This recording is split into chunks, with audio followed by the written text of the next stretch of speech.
Hello everyone, and welcome to the first episode of Storytime with Mr. Bates. Quality is not the highest right now, and I will be mostly reading from a script I wrote. That's why my eyes keep going up and down. As opposed to the usual casual storytelling I engage in when teaching, but you can all survive the current setup. I believe in you. You can do this. Most of you likely already know that I love weird little stories from history, and my favorite part of teaching is being able to share these stories with all of you. In fact, quite a few of you have locked on to some of those stories, like when I mentioned the sea people back when I was teaching about Greece, or a few of you really like when I talked about the Romans declaring war on the sea. However, with the shutdown, I haven't been able to share the weird stuff I've learned with anyone but my wife, and although she's amazing, and she really is, I don't think, and sorry, I looked up because she's currently upstairs, I don't think she's into listening to me talk about Roman toilets for 5-10 minutes. She's great, but I don't think that's her cup of tea. Now with that, let's move on to the topic for today's video. This is one I've found myself laughing at a few times as I did the research for it. I already knew some of this stuff, but I wanted to double check and do a little more research, and I was actually laughing as I'm reading this, and my wife thought I was going a little crazy. Ancient Rome was a very, very weird place. Fair warning, some of these are a little gross, and if you have like a queasy stomach or something like that, you may not want to watch this first story, so you can just skip ahead. I'll have timestamps in the description for you. Now, story 1. Using the bathroom in Rome could kill you. Okay, so Rome had a lot of public facilities for people to go and relieve themselves in. Similar to stadium bathrooms or our school bathrooms, open to people to use. It wasn't private like in your home. There were some of those, but there were a lot of public toilets. Now, the reason why I wanted to open with this story is because of the whole toilet paper shortage thing going on right now. For those that don't know, there's a lot of stores that have sold out of toilet paper. Meijer, where I go to get my groceries, is currently completely sold out. Places like Aldi and Target sold out a while ago.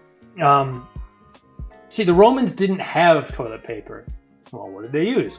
Leaves? No. Their hand? That was a different culture. What about rocks? Again, different culture. No, they used a sponge on a stick. Just right on there.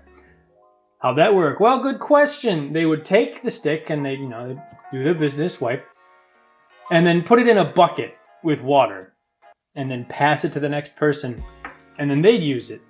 Dip it in the water, scrub your butt, dip it back in the water. That's disgusting. Obviously, this contributed to the spread of infectious diseases, some of which could kill you. But wait, there's more! Not only could wiping eventually kill you, but the toilet could end your life. That's right, just being on the toilet could threaten your very existence. Sometimes animals would come wiggling up through the sewers that they dug for their toilets, and then up through the toilet and just attack people sitting on the toilet while they're just trying to do their business. Not an ideal situation. Shouldn't sound fun to you. If it does, little concern for you.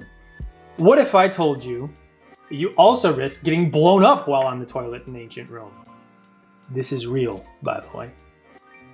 Yes, the methane from the concentration of people's decomposing excrement could be ignited.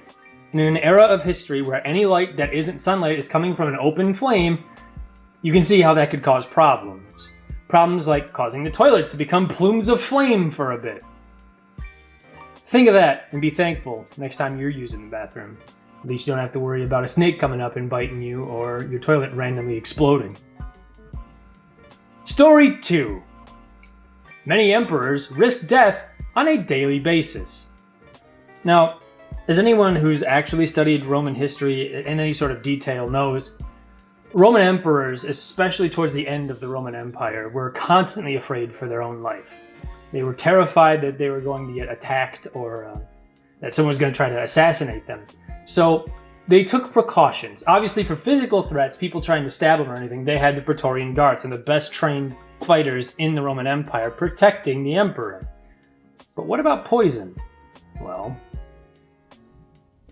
Roman emperors drank poison daily to try to prevent poisoning. Let me clear this up for you. After the 1st century CE, quite a few of them would drink a concoction called Mithradateum daily. What was Mithradateum? Oh, not a big deal, just a mixture of every single known poison in the world at the time. Why would they do that? Well, they thought that if they drank enough in small amounts, then their body would build up an immunity to those poisons. This is where it gets interesting. The mixture was important, but also just as important was what you drank the mixture out of. Now, Romans, quite a few of them, Roman emperors, I should say, believed that drinking this super poison out of the horn of the one-horned horses or donkeys that they thought lived in India would transform the fatal drink into an antidote for all of the poisons inside that cup. Did you catch that? Roman emperors believed that drinking poison out of unicorn horns would cure them of any known poisoning for the rest of their life. These men ran one of the strongest empires of European history. Drinking poison out of unicorn horns. Brilliant. Beautiful. Love it. Story 3. Roman energy drinks really stank.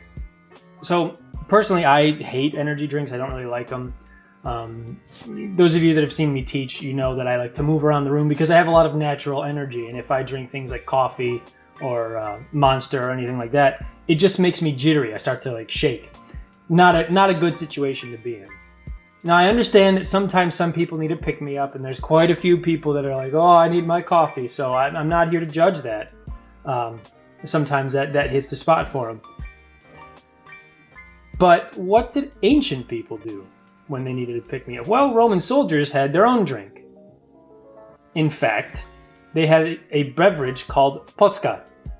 What's posca, I hear you ask? Well, it's a mixture of water, herbs, and vinegar. For those that don't know, vinegar is the acidic substance used most commonly for cleaning. You might see your parents use it in a spray. I know there's quite a few teachers, like Miss Sexton, who have little spray bottles full of vinegar water to clean off their whiteboards because it's an effective cleaner.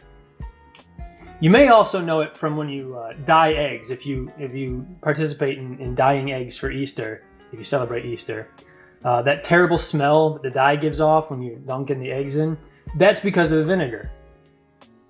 Roman soldiers would mix that substance with water and some herbs and then drink it. Sounds delicious. The burning that you'd get from drinking that substance would definitely keep you energized, keep you awake, but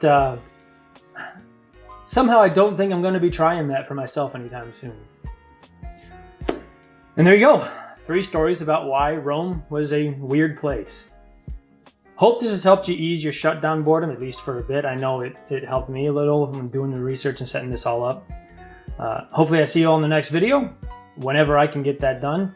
If you enjoyed it, this is on a separate YouTube channel, so you can subscribe and you'll get those right on your phone if you want. Or you can just stay updated on Google Classroom. I'll be posting these on there as well if you're in my classroom. If not, if you're from another class or another teacher, just hopefully they keep you updated. Thank you very much.